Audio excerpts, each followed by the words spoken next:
Welcome to the I Love Wine and Dogs podcast, created, produced, and hosted by Heidi Hubner, with engineering and production by Timothy Stone Dancer Coleman. This show was created to celebrate good wine, amazing pets, and people from around the world who are doing great things in their local communities.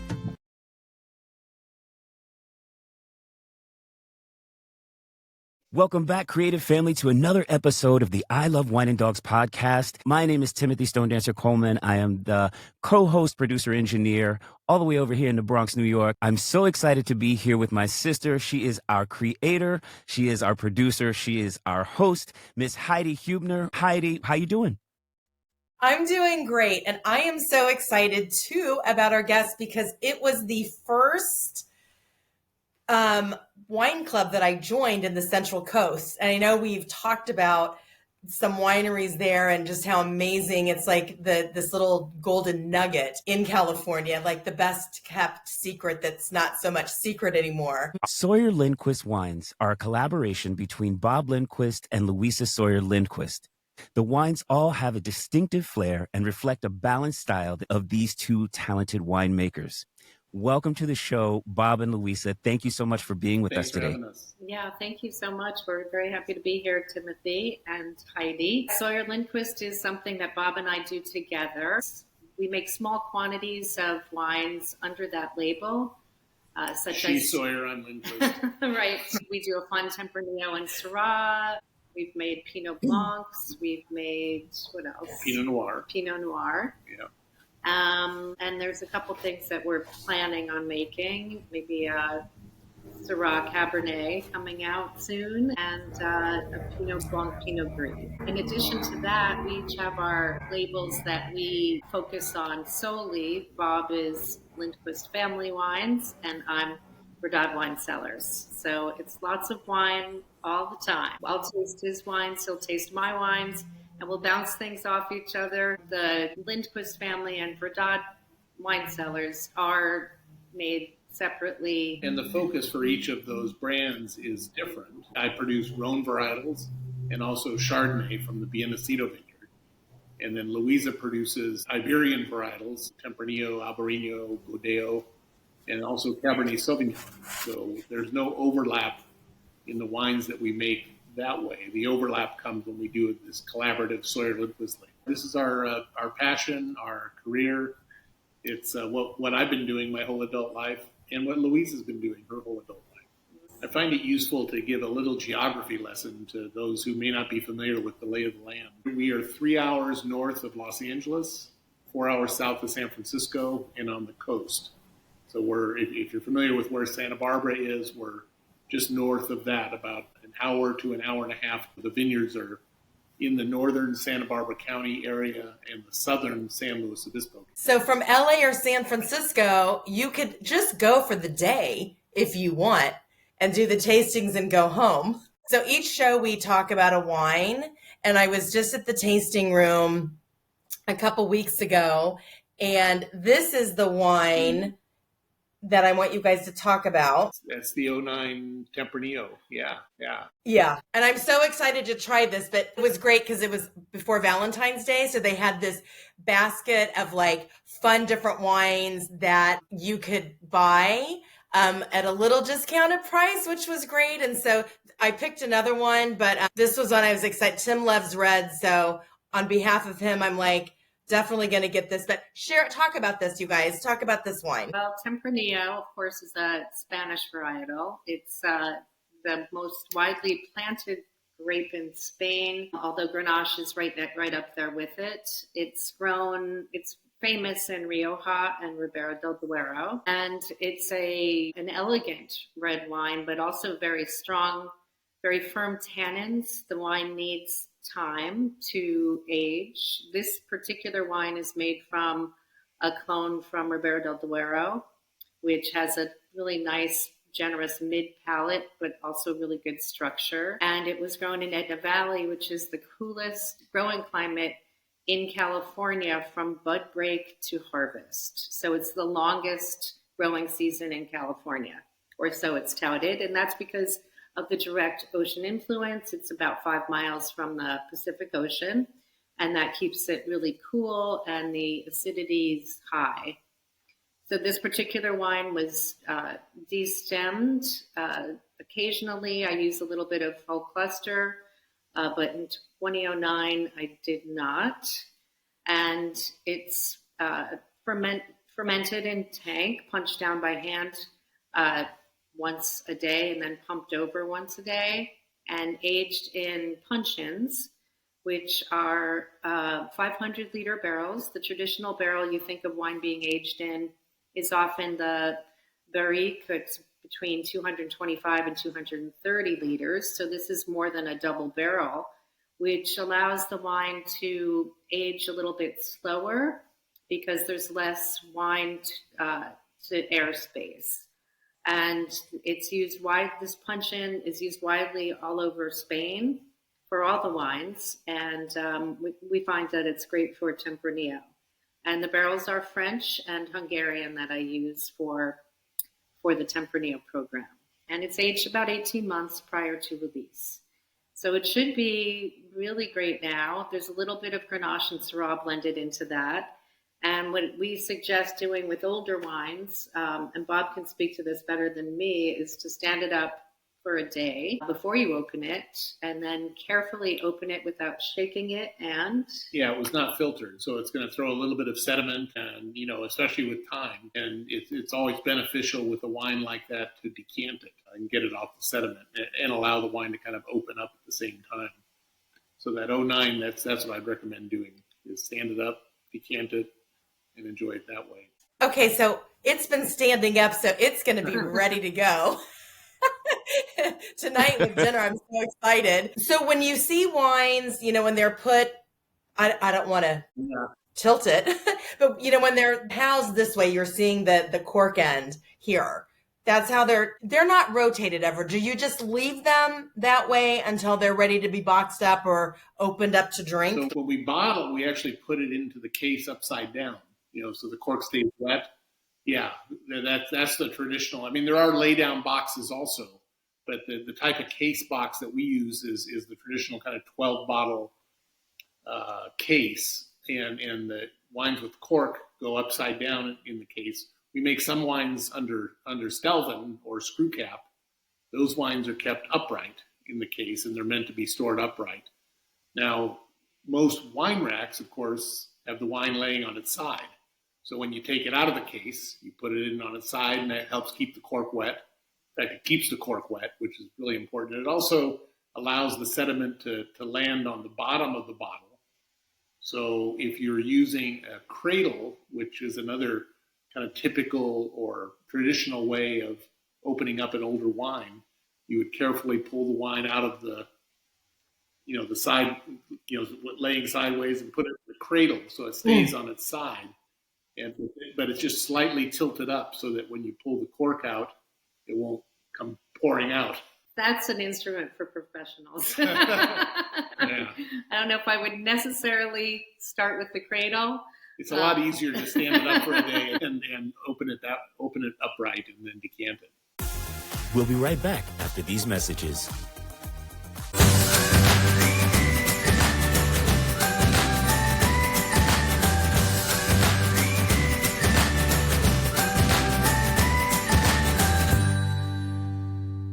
Go to your local shelter or work with your local rescue group to bring in your new forever loving baby if you're ready. Remember, you got to make sure you're ready for this commitment, but you can foster, you can volunteer. There are so many other ways that you can give back and help your fellow community in the pet world.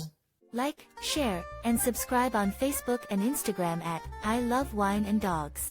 Welcome to The Gladly, a contemporary neighborhood eatery nestled in the heart of Central Phoenix. Here, local chef Bernie Cantat crafts flavorful new American cuisine blended with innovation and tradition. At The Gladly, every dish is a celebration of taste, paired with the extensive beverage program boasting over 350 whiskeys. Join us and savor the magic of The Gladly, where every meal is an experience and every visit a memory. Welcome back to the show. For those of us who are not by a vineyard, for those of us who are just kind of catching it at a local store or lucky enough to join a wine club and have it shipped, when you mention aged.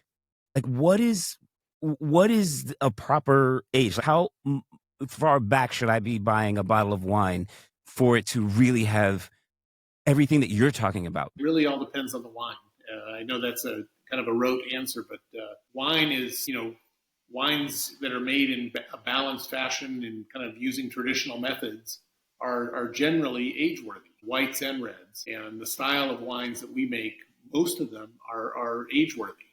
And Tempranillo being a great example of that. That wine could go another 10 to 15 years, and it's all about proper storage.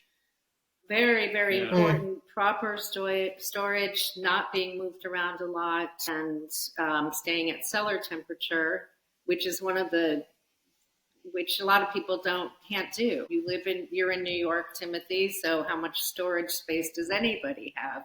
Very small counter in my Bronx apartment. You know what I'm saying? These wines have never been moved, from one warehouse to another once in their lifetime, so they're in great shape. But if you have a bottle you bought 10 years ago and it's on your kitchen counter, it's not going to be this aged quite the same as if it was at a warehouse that's 55 degrees and stationary. So, and then exposure to light is important too. You want to avoid that. Yeah. Wine cellars are dark and cool, and that's there's a reason for that. So for my Bronx folks, what I'm in, and you correct me where I'm wrong because you guys are the experts, but what I'm receiving from that is if you order wine and it comes, in a box, however it is, leave it in the box, push it into a corner, don't bring it out and try and display it all across your counter in your kitchen where the sun is shining directly on it, as mine is right now. Do it the other way. Yeah. Exactly. Yeah, and that said, there aren't any rules, but if you're not going to put it in your cellar or a wine temperature controlled refrigerator or something like that, just drink it. Drink it young. See, I like that option. Bob and I get along really well already.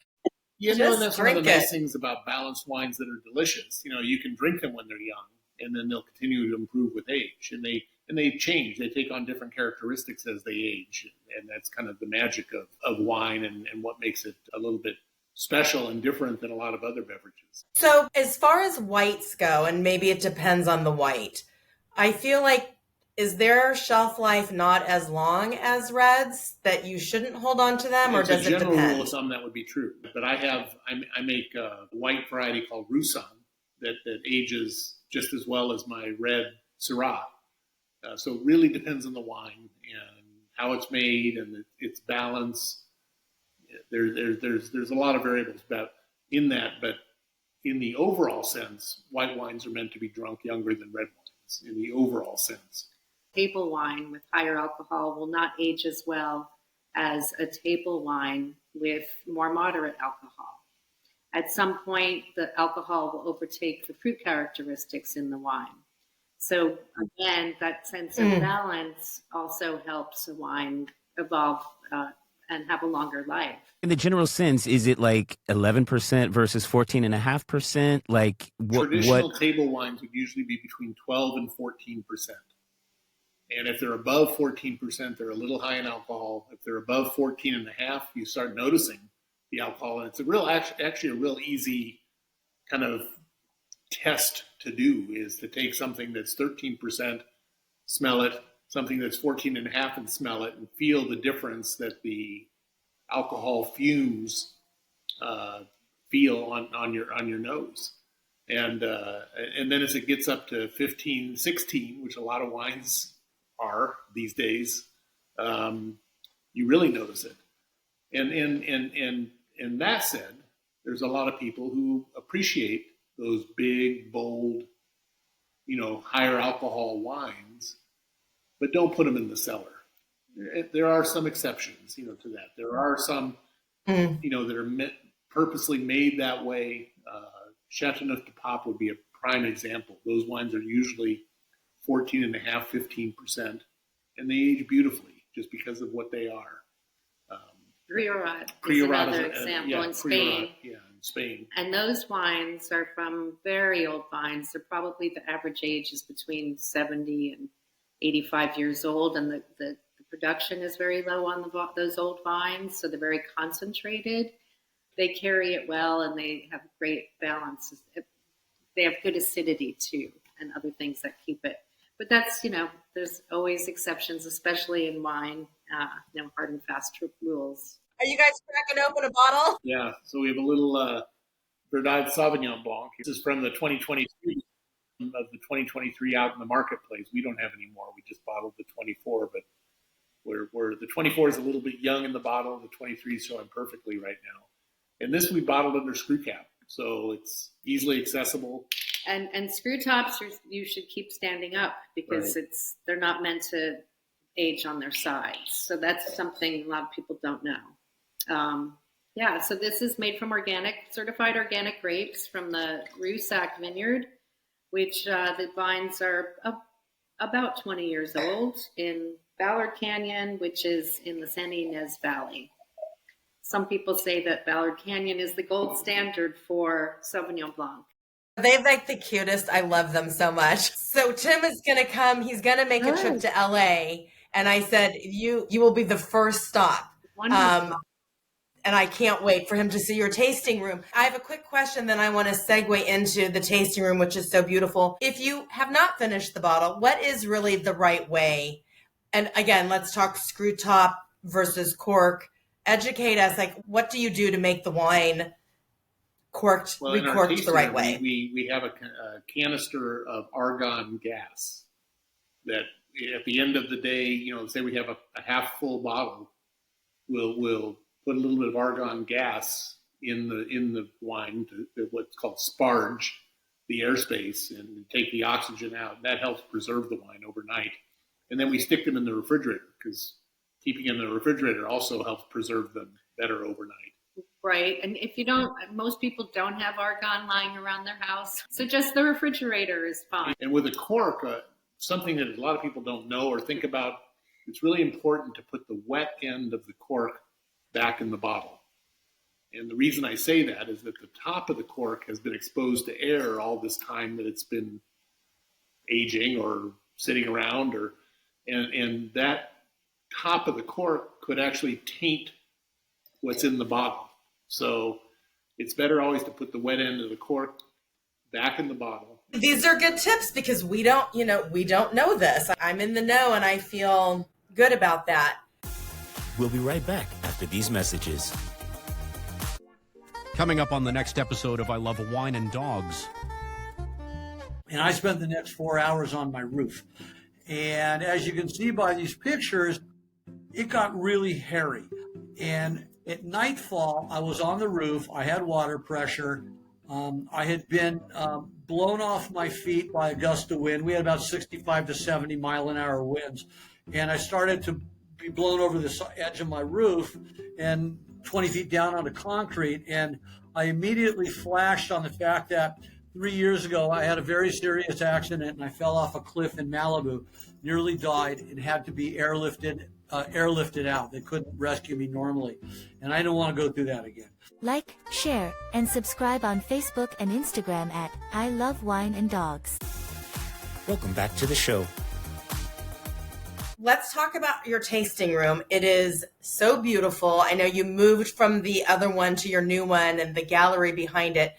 Talk about that. Yeah, it's a great spot. It's in what's called the Village of Arroyo Grande, which is in southern San Luis Obispo County, and right in the middle of this kind of historic little village.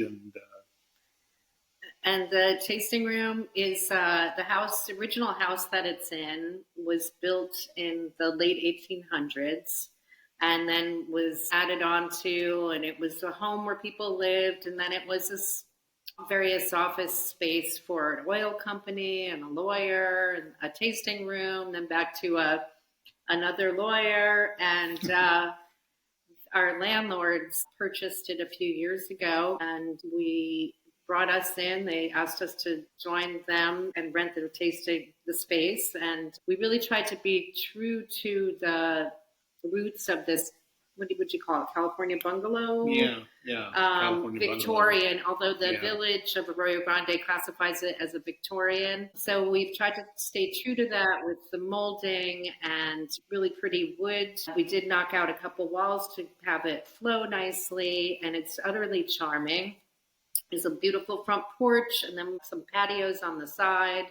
You get to people watch the bustling village. Not quite New York, but, and then behind it, our landlords built this incredibly beautiful gallery, one of the only one in Arroyo Grande and one of only a couple on the Central Coast that shows paintings of Western, mostly Californian artists. And it's really something special. Eric von Berg is a painter himself, and he has some of his works in our space, as well as we have some other paintings from local artists. And it just really lifts the whole environment to be surrounded by beautiful paintings. It's all about art and wine, or wine and art. Right. Depending on which if you're drinking or looking at the gallery. And of course, wine is an art to make it well. And I think like painters, making wine is something that really, to make it good consistently takes experience. And the only way to have experience is to put in the time and the years doing it. So it's great. I think there is a great parallel and synergy there. Love how you just said, putting in the time. Heidi and I were speaking earlier about, when there's something that you really want or something that, when you find your purpose and you are pushing towards doing that thing that is the most important to you, that thing that burns kind of like in your soul and like you wake up every day excited to do it. On the road to getting to that point, you have to still be doing your homework. You're giving me like pretty simple, put the wet cork back in, don't tilt the bottle, put it in the refrigerator. Like it's still simple things that I can do so that the quality of what I'm drinking doesn't deteriorate over a period of time, however long it takes to get through a bottle of wine for someone other than me. Yeah, so that's cool. Yeah. And you mentioned things putting in your body. We do source and grow organic, SIP certified sustainable and biodynamic grapes, because that's the type we like to eat cleanly as possible. And that's important to us. And also important to us is very simple, traditional winemaking. There's a lot, unfortunately, with larger wineries and in some areas of the world, including California, a lot of wine is made by recipe. And our wine, we just really try to pick at the optimal ripeness, treat it very gently, and ferment it in barrels, perhaps the tanks for a couple of my wine, and then age it in barrels, and really express the vineyard and the place where it's grown in, and just try not to screw it up. So we want to keep that, the carefully farmed, lovingly tended grapes, and steward that into a beautiful bottle of wine, rather than some wineries pick overripe, add water back, add acid, spin out the volatile acidity, add color if they want, pull out the color for Saunier to make it deeper. It's just, there's some techniques that are useful if it's a difficult vintage, but not as a matter of course as a recipe. Those wines tend to be very homogeneous and taste the same. So anyways, we do want honest wines, simple, honest wines. And a really good kind of rule of thumb too with winemaking, just like it is with cooking, the better the ingredients, the better the final product, as long as you don't mess it up. So the quality of the grapes is I love that, paramount to making great wine. So we're going to move on to having a little taste of a red wine that I make under my label, the Lindquist family label, our label, but the wines that I make all the final decisions on. So this is our Lindquist Syrah. And you see that tree? My gosh, I love it. That's a linden tree, and the name Lindquist means linden tree twig, or linden trees are also called lime trees in Europe. We'll be right back after these messages.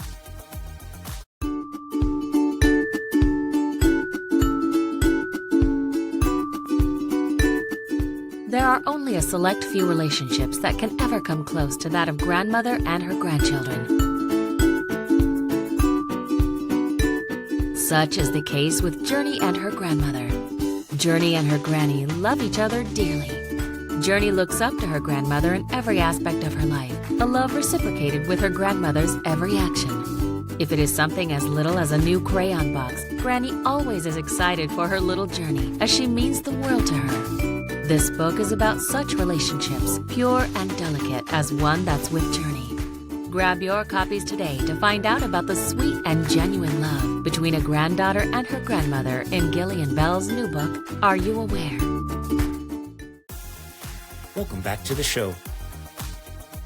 Welcome back, creative family. We are here in season 2 of the I Love Wine and Dogs podcast. Heidi, it's back to you. Well, I got to know how the red is that they just opened up. How's that tasting? Sure, well, yeah, this is a Syrah, which is the red wine that I've been making since 1982. I was one of the very early proponents of the grape variety in California. And Syrah is one of the great red wine grapes of the world. It comes originally from the Rhone. And it's found a real home here in California, and especially here on the Central Coast. I make Syrah from various cool climate sites in both northern Santa Barbara County and southern San Luis Obispo County. And the one that I just opened is one that I name after my mother, Sani. So we call it our Sani's Syrah. And it's in 2021, it's a blend of 3 of our best vineyards, 1 barrel each of 3 different vineyards. One called Martian Ranch, which is down in the Alisos Canyon area of Santa Barbara County. Another vineyard called Reeves, which is in the Edna Valley. And the third one is called Spanish Springs Vineyard, which is in the San Luis Obispo Coast appellation. So those 3 vineyards, the best barrels from those 3 vineyards combined to make this one wine. How long do barrels last? Do you have to replace, how does that even work? Yeah, I never thought about that. As long as you take good care of them, it's just as important what you do with your empty barrels as when they're full in terms of taking care of them and keeping them fresh. So as long as you take good care of them, they can last, 15 years. They're only new once, and when they're 1-year-old barrels, they still have a little bit of oak character, and 2-year-old even a little bit still. Once they're about 3 years old, it depends on the barrel and what was in it before, but when they're about 3 years old, they become what we call neutral, meaning now they're just an aging vessel that allows the wine to mature and breathe as it's aging, but it's not imparting any character from the wood anymore. I've experimented with other types, but I prefer French oak barrels. They're a little more subtle, and they add to the style of wine that I prefer. And they have forests in Burgundy and various parts of France that are harvested for the wood.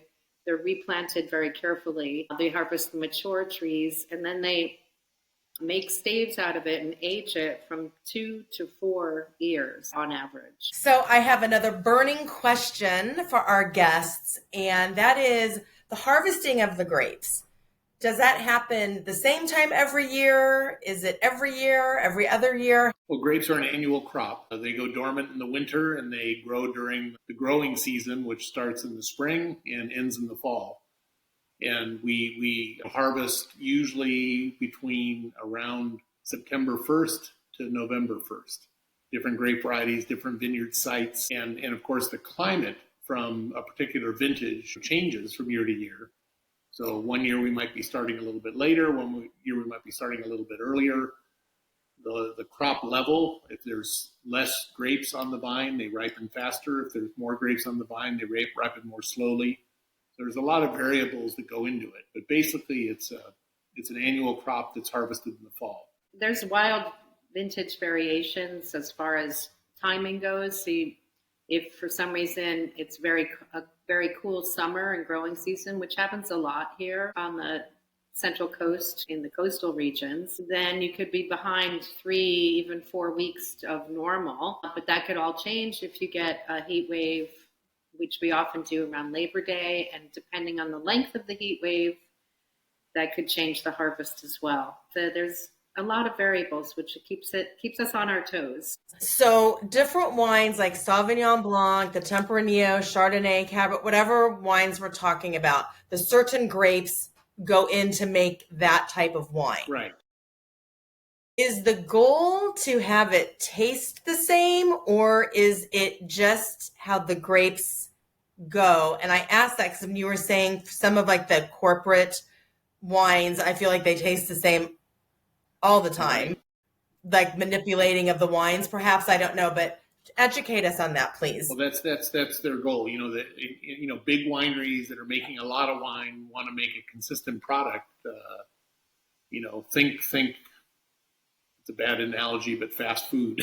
It's Right. You want a McDonald's hamburger to taste the same in New York as it does in California.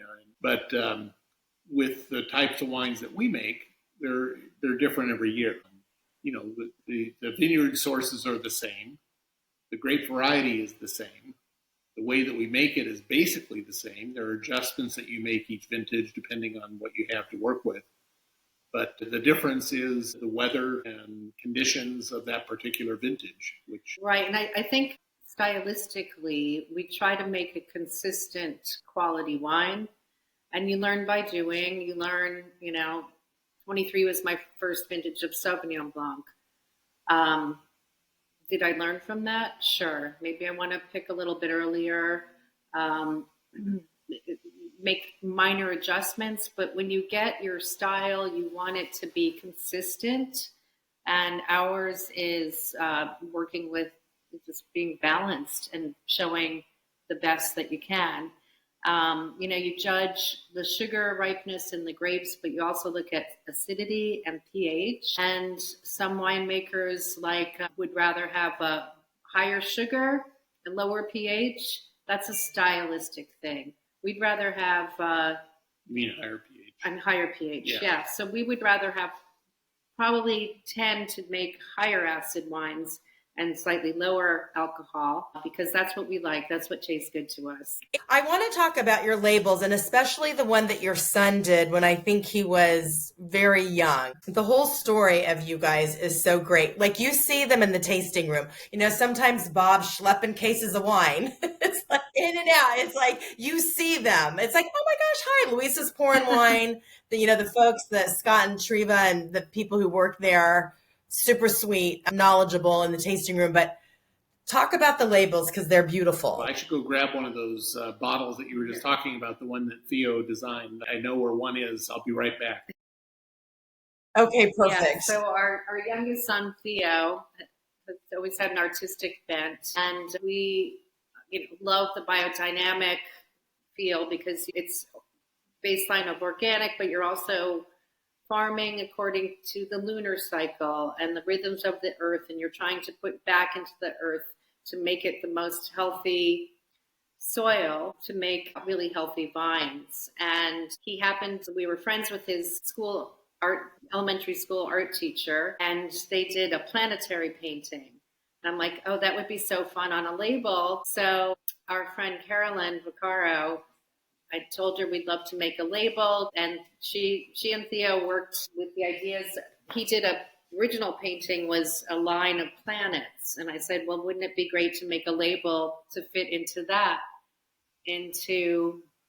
more of a rectangle? And so they took a day and worked on it, and so Theo's artwork is more or less. I love That's it. Wait, excellent. how old is he now? He's 23, so he did that when he was 9. So when he got to be about 20, he was kind of a little embarrassed and not for any reason other than the fact that he just, he felt a little self-conscious about it, apparently, because he had done it when he was so much younger and felt that he could do something better now. And we said, okay, show us. So he hasn't done it yet. We're still waiting. What do you guys do for fun? Like, with your mental release, and when you're just like, I need to get away from work, what's your mental break for yourselves? What do you do to pamper yourselves? We went kayaking on last Sunday. Last Sunday we went kayaking. We have a lake that, after the recent rain, is pretty full again nearby. Yeah, we went kayaking and had a picnic and with some friends. And we like to entertain. We like to cook. We travel a bit here and there. We've been traveling more on business lately than we have on fun, but yeah. But we do love to travel. I love to read. And frankly, what we do is fun. We love what we do, and it kind of opens the door for a lot of fun opportunities, to go visit wine country and another part of the world, or going to a restaurant and enjoying the local cuisine and a nice bottle of local wine. So is there anything you guys want to share that you didn't touch upon or talk about? This is Hermione. Hermione, oh my gosh. Yeah, she's part Siamese, so she talks a lot. So anything that we want to share? Well, there has been an anti-alcohol movement that has, I think, hurt our business a little bit. It was started, I believe, by the World Health Organization with shooting for like a zero tolerance for alcohol. And I just want to say everything in moderation. I think the ritual of sharing wine with people at a table, the ritual of there is a story in every bottle, and also incredible history. You can literally study this history of civilization by following wine's history. And I think it, in moderation, really adds something to people's life, and it's more than just a beverage. Wine is food. Yeah. So I just want to say to people that, enjoy and maintain. And if you are more interested in our stories, let us know. We're happy to share. So just, there's always, and it's never planned. It's just how this show ebb and flows. And when our guests come on, when they're supposed to come on, our earlier guest, Gillian Bell, said something where we are all soil. We are all part of the soil. Yes. No matter what color, like we're all part of the soil. And then when you said, Louisa, when you're farming, you want to put back in the soil, you want to give back. I was like, I got goosebumps because it was like, it's just this caring. We care about each other. We care about the planet. You care about producing wines that are good wines, organic and farming responsibly. And that's huge. And it's just this through line we don't plan, but it just keeps happening. Taking care of the responsible farming, taking care of the soil, taking care of the plants, taking care of the people you work with. Yeah. Doing all down the line. All important. Yeah. Absolutely. Well, listen, I am so happy you guys are on the show. It means a lot to me because I have a connection with you and I love your wines. I adore you guys. And again, the staff. We're going to post your website, but please say website, Instagram, your social media. We'll also make sure we post it. So go ahead and do that where people can find you. Okay. At Verdad and Lindquist Family Wines, and www.verdadandlindquistfamilywines, I believe, is what we've distilled it down to. Yeah, if you just Google Lindquist wine, it'll come up. Yeah. Yeah. To make it easy. Perfect. And listen, everybody watching, if you don't, you're not lucky to live close to them like we are, like I am, they can ship wine to you. You can be a member. You don't have to physically be there. It's always fun, different wines every time. And they have a printout sheet and explains the wines. And it's just a lot of fun. And you'll be supporting amazing people. Thank you. Yeah, thank you. Thank you, Heidi. Thank you, Timothy. It was really fun. So thank you for joining the show, everybody. Remember, adopt, don't shop. We've got so many amazing animals in your local shelters, with your local rescue groups, in the community that need homes. So if you're ready to open up your home for a furry friend, they're out there waiting to find you. Until next time, thank you. Thank you. Have a great weekend. Bye-bye. Bye.